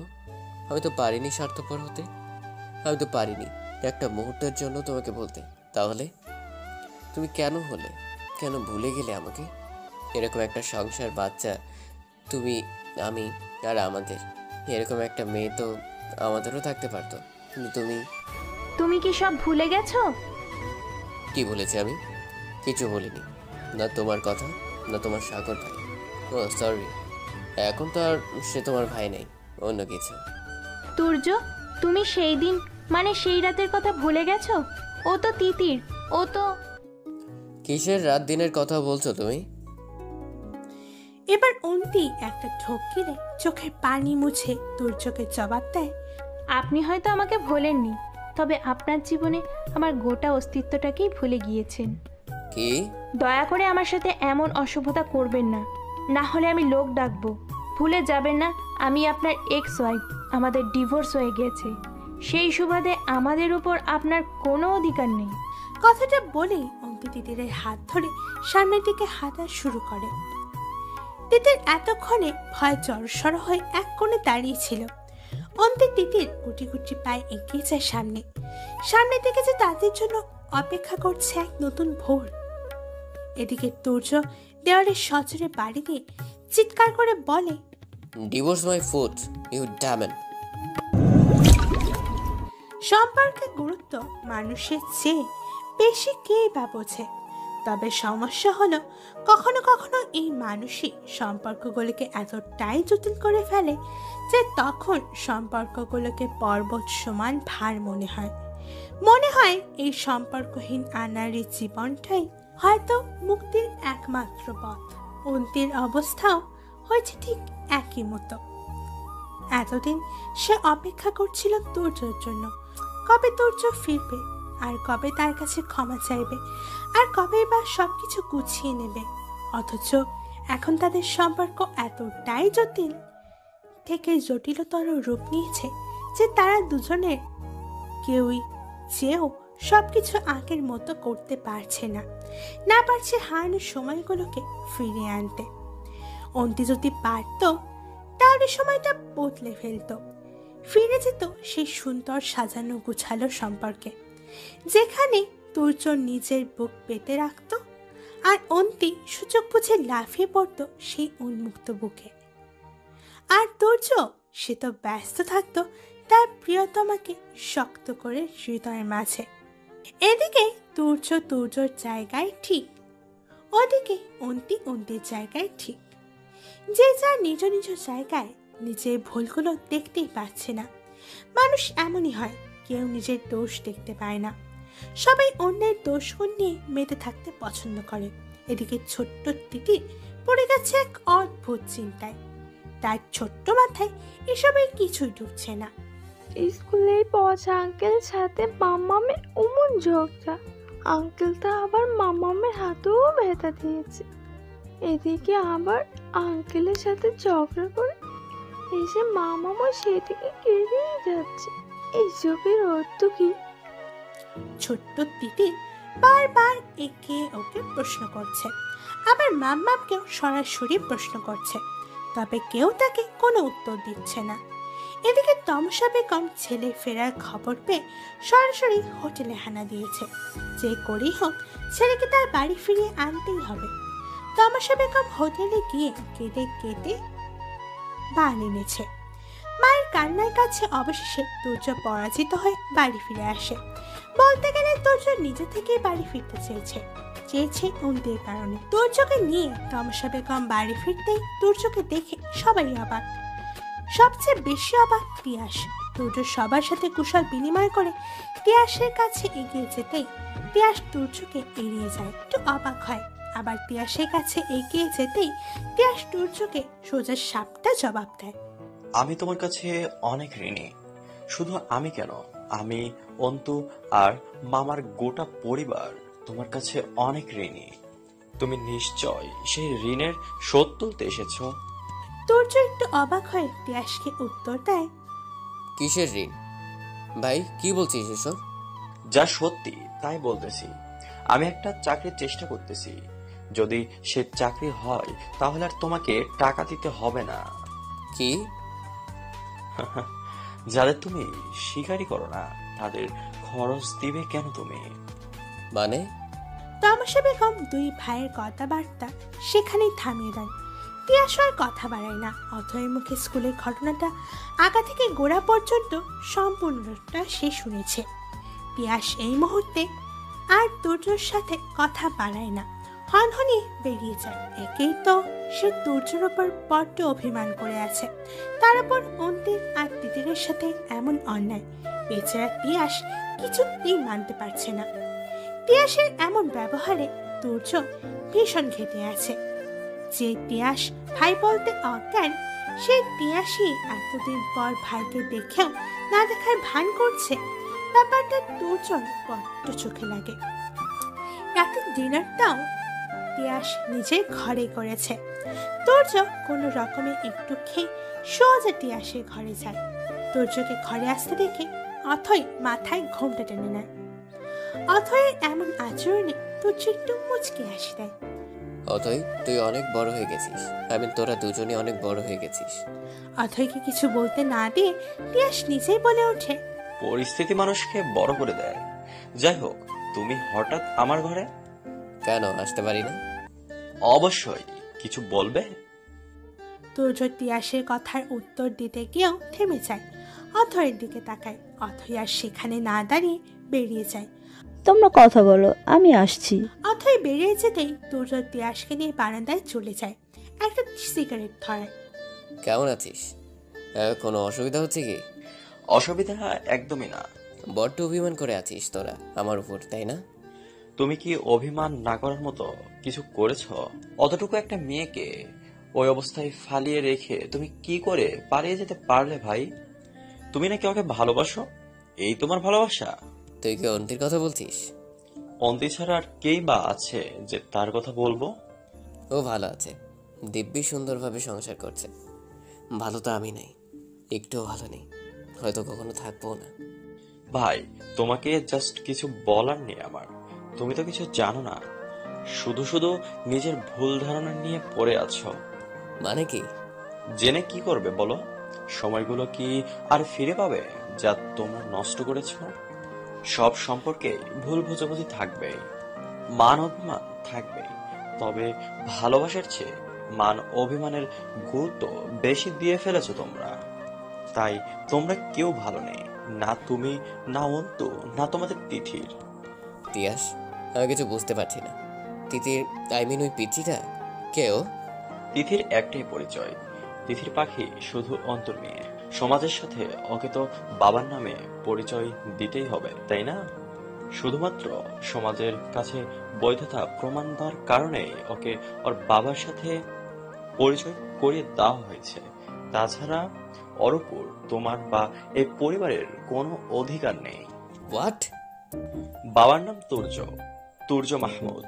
কথাটা শোনার পর তুর্য স্থির চোখে তিয়াসের দিকে তাকিয়ে আছে। তোমাদের মান অভিমান ভুল বোঝাবুঝির সব কিছুর শাস্তি পেল ওই ছোট্ট ছেলেটা। আমি মন থেকে বিশ্বাস করি ও শুধুমাত্র অন্তির সন্তান। তবে দিন শেষে ও তোমারই ওরস যাত্রায়। আমি চাইনি যে ছেলেটার বাবা থাকা সত্ত্বেও বাবা ছাড়া বড় হোক। বাকিটা তোমরা জেনে নাও। তবে শোনো, কোনো সমস্যার সম্পর্কে জেনেই তার সমাধান খুঁজো। প্রায় ঘন্টাখানিক হলো তুর্য অন্তিদের বাড়িতে এসেছে বলে ভুল হবে, আসতে বাধ্য হয়েছে। পিয়াসের কাছে সবটা জানার পর না আসে কি পারে সে? তিতিরের স্কুল থেকে আসার পর থেকে অন্তি কেমন যেন একটা থমথমে হয়ে গিয়েছিল। বলতে গেলে একা বদ্ধ ঘরে বসে বসে বেশ কান্নাকাটিও করেছে। তুর্যর এমন ব্যবহার অন্তি কিছুতেই মানতে পারছে না। সে না হয় সেই দিন রাগ করে সাগরের কথা বলেছিল, তাই বলে তুর্য তাকে এতটা ভুল বুঝবে? আর সেই রাতের কথা বা কিভাবে ভুলে গেল সে? এমন হাজার অভিযোগ অন্তির মনে ডালপালা মেলেছে। আবার সেই বেলার পর থেকে অন্তি কারোর সাথে তেমন কথাও বলেনি, এমনকি তিতিরের সাথেও নয়। অন্তির এমন ব্যবহারের কারণ খুঁজতে কি কেউ তেমন কুল কিনারা খুঁজে পাচ্ছে না। মেয়েরা দুপুরে কিছু খায়নি, এমনকি রাতেও কিছু খায়নি, তিতিরকেও খাওয়াতে আসে না। অন্তি যেন নিজেকে একটা ঘরে বন্দি করে রেখেছিল। সারাদিন বাদে হঠাৎ করে অন্তি সকাল সকাল বেরিয়ে যায়, বাড়িতে বলে যায় সে কোনো এক বান্ধবীর বাড়ি যাচ্ছে, তিতিরকে নিয়েই যাচ্ছে সে। যদিও এর আগে অন্তি তিতিরকে নিয়ে কোনো এক ফ্রেন্ডের বাসায় যায়নি, তবুও বাড়ির কেউই তাকে কিছু বলেনি। কি বলবে, মেয়ে তো বড় হয়েছে। আর এখন তো সে শুধু মেয়ে নয়, এক বাচ্চার মা। মায়েদের বড় হতে হয়, অনেক কিছু জানতে হয়, বুঝতে হয়, মানিয়ে নিতে হয়। এমন হাজারো অনাকাঙ্ক্ষিত পরিস্থিতির সাথে অন্তির মা অবশ্য অন্তির কাছে তো একবার জানতে চেয়েছিল সে কখন ফিরবে। অন্তি উত্তরে শুধু বলেছিল, সময় হলেই ফিরব, ততদিন তুমি ভালো থেকো, সবার খেয়াল রেখো। ব্যাস এইটুকু বলেই অন্তি বেরিয়ে যায়। রাতে তিয়াসের কথাগুলো শোনার পর থেকে একরকম তোর ঘুমই হারাম হয়ে যায়। সারা রাত অনেক সাধনার পর ভোর হতে হতে তোর বেরিয়ে যায় অন্তিদের বাসার উদ্দেশ্যে। তবে অন্তি বেরিয়ে যাওয়ার পরপরই তোর এসে হাজির হয় এ বাড়িতে। এবার অন্তির মা আর দাদি অন্তির অমন ব্যবহারের কারণ বুঝতে পারে। এদিকে বেলা গড়িয়ে যায়, অন্তির ফেরার নামই নেই, অন্তির ফোনটাও সুইচ অফ। তোর্য চুপচাপ বসেছিল, তোর্যর সাথে কেউ কথা বলছে না, এমনকি মামি আর না কেউই না। সবার এমন ব্যবহারে তোর্যর খারাপ লাগলেও কিচ্ছু করার নেই। অন্যায় তো সে করেছে। এতগুলো দিন মিথ্যা ধারণা নিয়ে অন্তিকে কষ্ট দিয়েছে। শুধু অন্তিকে কেন, ওই ছোট্ট পুচকে মেয়ে যার ব্যাপারে সে কিছুই জানতো না, মেয়েটার জন্ম, একটু একটু করে বেড়ে ওঠা, কিছুই তোর্য দেখতে পেল না। একবারের জন্য মেয়েটাকে বুকে জড়িয়ে নিতে পারল না। কথাগুলো মনে পড়তেই তোর্যর চোখ দুটো ছলছল করে ওঠে। তোর্য নিজের ভুল বুঝতে পেরেছে, সবার কাছে ক্ষমাও চেয়েছে। বলতে গেলে সবাই তোর্যকে মাফ করলেও যে আসল মানুষ তার কোনো হদিশই নেই। বেলা গড়িয়ে যাচ্ছে, অথচ অন্তির ফেরার নাম নেই। অন্তি তো শুধু মাকে বলে গেছে সে নাকি কোনো এক বন্ধুর বাড়ি গেছে। অন্তির মাও তোর্যকে এইটুকুই জানায়। এদিকে তোর্যর অন্তির বন্ধু বান্ধব সম্পর্কে কোনো আইডিয়া নেই। এদিকে অথই ইয়াস দুজনকে খবর পাঠিয়ে দিয়েছে। তোর্য বেশ বুঝতে পেরেছে অন্তি হয়তো জানতো তোর্য আসবে, তাই সে ইচ্ছে করে কোথাও চলে গেছে যাতে তোর্য আর তার নাগাল না পায়। তিয়াস একটা লম্বা শ্বাস নেয়। তোমার ব্যবহারই ফিরে দিল। একদিন তুমি নিঃশব্দে এইভাবে হারিয়ে গিয়েছিলে, আর আজ অন্তিও হারিয়ে গেল নিঃশব্দে। তোর্য কি বলবে বুঝতে পারছিল না। তিয়াস তো ভুল কিছু বলেনি। এই ভুল বোঝাবুঝির সূচনা ঘটেছিল সেই দিন থেকে, যেদিন তোর্যকে পুলিশ ধরে নিয়ে গেছিল মিথ্যা অপবাদে। সেদিন অন্তি তোর্যকে বিশ্বাস করেনি, অবিশ্বাস করে দূরে ঠেলে দিয়েছিল। তারপর অবশ্য তোর্য নির্দোষ প্রমাণ হওয়ার পর অন্তি তোর্যর কাছে আসে। দিন অভিমান করে অন্তিকে ক্ষমা করতে পারেনি। বুক ভরা অভিমান নিয়ে তোর্য ঢাকা শহরে ফিরে যায়। তোর্যর ধারণা ছিল অন্তি হয়তো তার সাথে যোগাযোগ করতে চাইবে, কিন্তু প্রথম দিকে অন্তি তোর্যকে বার কয়েক ফোন SMS করলেও একটা সময় যোগাযোগ অফ করে দেয়। এই ঘটনার মাস চারেক পর তুর্য কি মনে করে এক রাতে অন্তিকে ফোন করে, কিন্তু সেদিন অন্তির লাইন বিজি দেখায়। সন্দেহ আর ভুল বোঝাবুঝির শুরুটা সেখান থেকে। এরপর তুর্য প্রায় দিনই অন্তির লাইন বিজি পায়। একদিন তুর্য বাড়ির ল্যান্ডলাইনে ফোন দেয়। ছোট্ট অথইকে লোক দেখে জানতে চায় অন্তি কার সাথে কথা বলছে। ছোট্ট অথই চকলেট পাওয়ার লোভে তুর্যকে গড়গড় করে সব বলে দেয়। ও দিবু, সাগর ভাইয়ের সাথে কথা বলছে, রোজই বলে। ব্যাস, তুর্য মোটামুটি ধারণা হয়ে যায় অন্তি হয়তো তাকে ফেলে সাগরের সাথে রিলেশনশিপে জড়িয়েছে। ব্যাপারটা তুর্যকে বেশ ভোগালেও সে নিশ্চুপ থাকে, কারণ এটা তো শুধু তার সন্দেহ ছিল। আর সাগর যে অন্তিকে প্রথম থেকেই পছন্দ করত তা তুর্যর অজানা নয়, তবে অন্তি তাকে বরাবরই এড়িয়ে চলত। এরপর হঠাৎই একদিন তুর্য কাউকে কিছু না জানে অন্তিদের বাড়িতে চলে আসে। এসে প্রথমে যা বুঝতে পারে তা হলো বাড়িটা হয়তো ফাঁকা, চারিদিকে কোনো শব্দ নাই। তুর্য বেরিয়ে যেতেই ভিতর থেকে কারো হাসাহাসির শব্দ আসছিল। তুর্য সেই শব্দ অনুসরণ করে ওপরে যেতেই চোখ দুটো কপালে উঠে যায়। সাগর অন্তিকে মেঝেতে জড়িয়ে ধরে রেখেছে। অন্তিও দিব্যি সাগরের চোখে চোখ রেখে দাঁড়িয়ে আছে। ব্যাস, তুর্যর আর কিছু জানার ছিল না সেদিন, কিছু বোঝারও ছিল না। সেদিন তুর্য সব থেকে বেশি অভিমান করেছিল। সেদিন অবশ্য তুর্যর অভিমান ভাঙানোর জন্য কেউ এগিয়ে আসেনি। তুর্য সাগরকে অন্তির ব্যাপারে জিজ্ঞেস করলেও সাগর সরাসরি তুর্যকে বলে দেয় অন্তি এখন তাকে ভালোবাসে। অন্তির জীবনে তুর্যর আর কোনো জায়গা নেই। তখন অবশ্য অন্তিকেও তুর্য সাগরের ব্যাপারে জানতে চেয়েছিল। অন্তিও এককাল হেসে সাগরের কথায় সায় দিয়েছিল। ব্যাস, সম্পর্কের ফাটলটা সেখান থেকেই শুরু হয়। সেদিন অন্তির হাসি আর সাগরের কথায় সায় দেওয়া কোনো কিছুর কোনো অর্থই তুর্যর জানা নেই। যদি সাগরের সাথে কোনো সম্পর্কই নাই থেকে থাকে তাহলে সেদিন কেন অন্তি হ্যাঁ বলেছিল? তুর্য এখন একটা গোলক ধাঁধায় জড়িয়ে গেছে। বড্ড ভুল করে ফেলেছে সে। যদি সে অন্তির সাথে সামনাসামনি বসে একবার তাদের মান অভিমান জল্পনা কল্পনা নিয়ে কথা বলতো তাহলে হয়তো এই দিনটা কখনোই আসতো না। যে সম্পর্কে পরতে পরতে ভুল বোঝাবুঝি মান অভিমান থাকে সেই সম্পর্ক বই বেড়ানো আসলেই সম্পর্কের বোঝা আরো ভারী হতে থাকে। একটা সময় সেই সম্পর্ক বিশ্বের অনুভূতি দেয়। অবশেষে তুর্য বেরিয়ে পড়ে অন্তির খোঁজে। তিয়াসার অথয়ের কাছে অন্তির কিছু বন্ধু বান্ধবের ব্যাপারে জেনে তাদের ঠিকানা নিয়ে তুর্য একাই বেরিয়ে যায়। যে কোনো কিছুর মূল্যে তার অন্তি আর তিতিরকে চাই। অনেক অনেক হয়েছে মান অভিমান, এসব পড়ে তাদের জীবনের অনেক মূল্যবান সময় নষ্ট করে ফেলেছে তারা দুজনে। প্রায় রাত 2টার দিকে কি মনে করে অন্তি একবার ফোনটা সুইচ অন করে। উদ্দেশ্য মাকে ফোনে একবার জানিয়ে দিবে সে আর তিতির যেখানেই আছে ভালো আছে। সময় মতো তারা দুইজনে ফিরে যাবে। অনেক তামাশা হয়েছে, এবার আর তুর্যর কাছে সে ফিরবে না।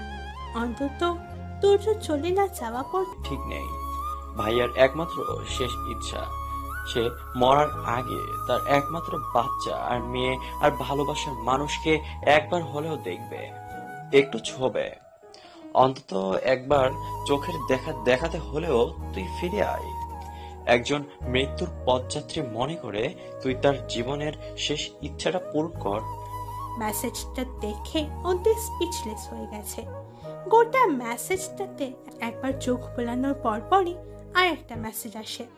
তোকে অনেকবার ফোনে ট্রাই করেছি, তাই তোর ফোন অফ। একমাত্র আল্লাহ তাকে পথ দেখাতে পারে, একমাত্র তিনিই পারেন তুর্যকে বাঁচিয়ে রাখতে। অন্তি এবার যেন সকল কুলকিনারা হারিয়ে ফেলেছে। সে কাঁদতে কাঁদতে মেঝেতে বসে পড়ে। এখন একমাত্র আল্লাহই তাকে পথ দেখাতে পারে। একমাত্র একমাত্র তিনিই পারেন তুর্যকে বাঁচিয়ে রাখতে। অন্তি সকালের আলো ফোটা মাত্র তিতিরকে নিয়ে বেরিয়ে পড়ে তিয়াসের দেওয়ার ঠিকানায়। অন্তি শহরের বাইরে এক বন্ধুর বাড়িতে এসেছিল কিছুদিনের জন্য। অন্তত তুর্য যতদিন এই শহরে থাকবে ততদিন তো সে নিজেকে সবকিছুর থেকে আড়াল করে রাখতে চেয়েছিল, কিন্তু মানুষ ভাবে এক আর আল্লাহ করে আর এক। অন্তির ক্ষেত্রেও তাই হয়েছে। অন্তির যাত্রা পথে 1000 বারের চেয়েও বেশি ফোন করে ফেলেছে তিয়াসকে, কিন্তু তিয়াস একবারের জন্য অন্তির ফোন রিসিভ করেনি, না কল ব্যাক করেছে। শুধু তিয়াস কেন, অন্তির বাড়িতেও কয়েকবার ফোন করেছিল, কিন্তু কেউ ফোন ধরেনি। অন্তির মাও অন্তির ফোন ধরেনি। অন্তির তুর্য থেকে দূরে যাওয়ার জন্য শহরের বাইরে এক বন্ধুর বাড়িতে আশ্রয় নিয়েছিল। তুর্য ফিরে না যাওয়া পর্যন্ত সে এখানেই থাকবে, নিজেকে সবকিছুর থেকে আড়াল করে রাখতে চেয়েছিল। সন্তানের দাবি নিয়ে সে কখনো দাঁড়াবে না তুর্যর সামনে, কিন্তু কি থেকে কি হয়ে গেল, সে বাঁচবে তো? অন্তি সারা রাস্তা কাঁদতে কাঁদতে প্রথমে ফিরে আসে নিজের বাড়িতে, কিন্তু বাড়ি ফিরে সে একরকম অবাক হয়ে যায়। তাদের বাড়িতে ইয়া বড় একটা তালা ঝুলছে। এবার অন্তির ভেতরটা ধক করে ওঠে, গলাটা শুকিয়ে কাঠ হয়ে আসছে। তাহলে কি সে যা ভয় করেছিল তাই হলো? এমন ভয়ঙ্কর চিন্তা ভাবনায় অন্তির হাঁটু ভেঙে আসে, চোখ গড়িয়ে অঝোর ধারায় পানি পড়তে থাকে। এদিকে মায়ের এমন অবস্থা দেখে ছোট্ট তিতির ভয় কাঠ হয়ে যাচ্ছে, কিন্তু অন্তি কোনো জবাবই দিচ্ছে না। কি জবাব দেবে ওই ছোট্ট পিচ্ছিকে, যে সে নিজের বাবাকে একবারও বাবা ডাকার আগেই সব শেষ হয়ে গেল? অন্তি আর এক মুহূর্তও সেখানে না দাঁড়িয়ে তিয়াসের দেওয়া ঠিকানায় চলে যায়। অন্তি তিয়াসের দেওয়া ঠিকানা পর্যন্ত পৌঁছাতে পৌঁছাতে প্রায় সন্ধে পড়ে যায়। অন্তি সেখানে গিয়ে সদর দরজা পেরিয়ে ভিতর পর্যন্ত যেতেই দেখতে পায় দরজার সামনে তিয়াস দাঁড়িয়ে আছে। তিয়াসকে দেখে অন্তির গলাটা আরো শুকিয়ে যায়। তিয়াস বেশ দুঃখী দুঃখী মুখ করে দরজার সামনে দাঁড়িয়ে আছে। অন্তি তিয়াসের কাছে গিয়ে তিয়াসের হাত চেপে ধরে। তিয়াস ভাইয়া, বলো না প্লিজ, তুর্য ভাইয়া কোথায়? সরি। মানে তুর্য ভাইয়া ঠিক আছে তো? বলো না, সরি বললে কেন? কি হলো বলো, সরি বললে কেন? তুর্য ভাইয়া কোথায়? অন্তি এক নিঃশ্বাসে কথাগুলো বলে নাকটা টেনে নেয়। তিয়াস কিছুক্ষণ অন্তির মুখের দিকে তাকিয়ে থেকে হাত বাড়িয়ে ভিতরের দিকে ইশারা করে। অন্তির কোনো দিকে না তাকিয়ে তিয়াসের দেখানো পথেই ভেতরের দিকে ছুটে লাগায়। অন্তি ভেতরে কি অবাক, চারিদিক হালকা আলো অন্ধকার খেলা করছে। অন্তি চারিদিকে একবার চোখ বোলায়, কোনো কিছুই সে ঠাউর করতে পারছে না। রাগে দুঃখে অন্তি খুব জোরে জোরে চিৎকার করে কান্না করতে থাকে। কিছুক্ষণ কান্না করতে চোখ যায় সামনের সিঁড়ির দিকে। সিঁড়ি বেয়ে কোনো একজন ছায়া মানব অন্তির দিকে এগিয়ে আসছে। অন্তি সেখানে স্থির হয়ে দাঁড়িয়ে আছে। সেই ছায়া মানব এসে অন্তিকে জড়িয়ে ধরে। অন্তি কিছুক্ষণ মূর্তির মতো দাঁড়িয়ে থেকে দুম করে সেই ছায়া মানবটিকে শক্ত করে জড়িয়ে ধরে। অন্তির সমস্ত ইন্দ্রিয়তে একটি কথাই প্রতিফলিত হচ্ছে, এই তো পেয়েছি তোমারে। তিয়াস এসে হঠাৎ লাইট অন করতেই অন্তি তুর্য দুইজনেই চমকে ওঠে। অন্তি তুর্যকে ছেড়ে দিয়ে তুর্যকে খুঁটিয়ে খুঁটিয়ে লক্ষ্য করে। তুর্যর কপালে ছোট্ট একটা কাটা দাগ, তাছাড়া কোথাও কোনো আঘাতের চিহ্ন নেই। অর্থাৎ তিয়াস যেমনটা ফোনে বলেছিল তেমন কিছুই ঘটেনি। এবার অন্তি আবেগ ছেড়ে দিয়ে তেড়ে বেগুনে চলে ওঠে, তিয়াসের দিকে এগিয়ে যায়। তিয়াস ভাইয়া, তুমি কি বলছিলে ফোনে? আমাকে মিথ্যে কেন বললে? তিয়াস তিতিরকে কোলে নিয়ে ঘরের এক কোণে দাঁড়িয়ে হি হি করে এসে দেয়। তোকে তখন ওইসব বললাম তাই তো তুই এলি, না হলে তো। তুমি তুমি এরকম কেন করলে? আরে আরে আমি কি করলাম? সবকিছু তো তুর্য ভাইয়া, আই মিন তোর বর আর ও। অন্তির চোখ মুখ খিচিয়ে তুর্যের দিকে তাকাতেই পেছন থেকে অন্তির দাদি বলে ওঠে, আমার বন্তি বন্তি হলে কি হবে, মাথা ভর্তি বুদ্ধি ঠিকই আছে। অন্তির পেছন ফিরতে দেখে অন্তির মা, দাদি, বোনেরা আর শাশুড়ি সবাই সেখানে আছে। এবার অন্তি একটু অবাক হয়, নার্সিং হোমের সবাই। তারপর তিয়াস এই ব্যাপারটা পরিষ্কার করে দেয় যে এটা কোনো নার্সিং হোম না, এটা তাদের নতুন বাড়ি। অনেক মান অভিমান রাগারাগির মাঝে ওদের দুজনেই ভুল বুঝতে পারে। অন্যায় যে শুধু একজনের ছিল এমনটা না, দুজনেই সমান তালে নিজেদের ইগোকে বাঁধিয়ে রেখেছিল। রাত 11:40। দুর্য বারান্দায় দাঁড়িয়ে আছে, আর এদিকে অন্তি দিদিরকে ঘুম পাড়াতে গিয়ে নিজে ঘুমিয়ে পড়েছে। অন্তের ঘুম একটু আলগা হতেই চোখ চায় বিছানায় পাশটা ফাঁকা।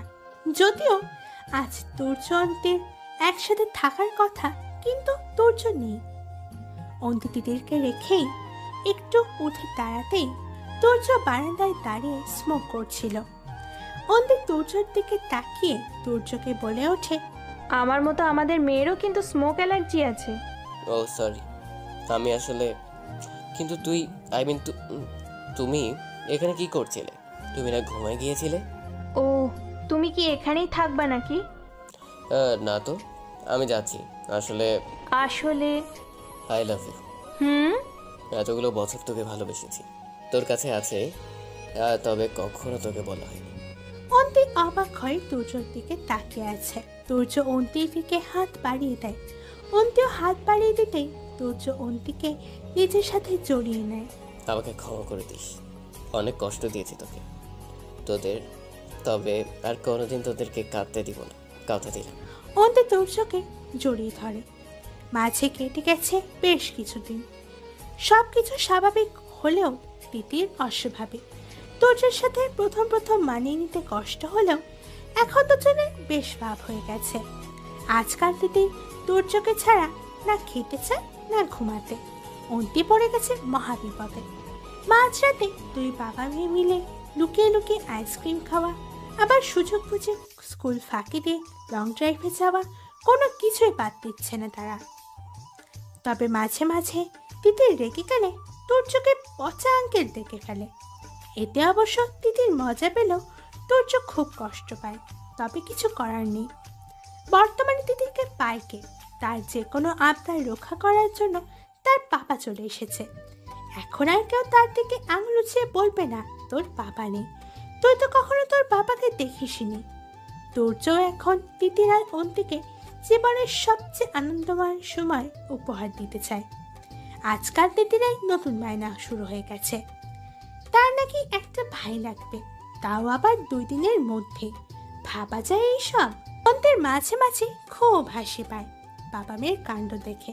সেদিন দুর্য অন্তের হাত দুটো শক্ত করে ধরে বলেছিল, তোমার এই সে বেস্ট প্রেমিক হতে পারেনি, হয়তো তোমার বেস্ট ফ্রেন্ডও হতে পারেনি, তবে এখন বেস্ট হাজবেন্ড হব, আর তার সাথে সাথে বেস্ট বাবাও হব, আমার তিতিরের বাবা। সেদিন দুর্য আবারও কেঁদেছিল, তিতিরকে জড়িয়ে খুব কেঁদেছিল। হয়তো সময়ের সাথে সাথে সব ঠিক হয়ে যাবে, সব না পাওয়াগুলো পাওয়া হয়ে যাবে। তবে যে সময়টা হারিয়ে যায় তা তো আর কখনো ফিরে আসে না।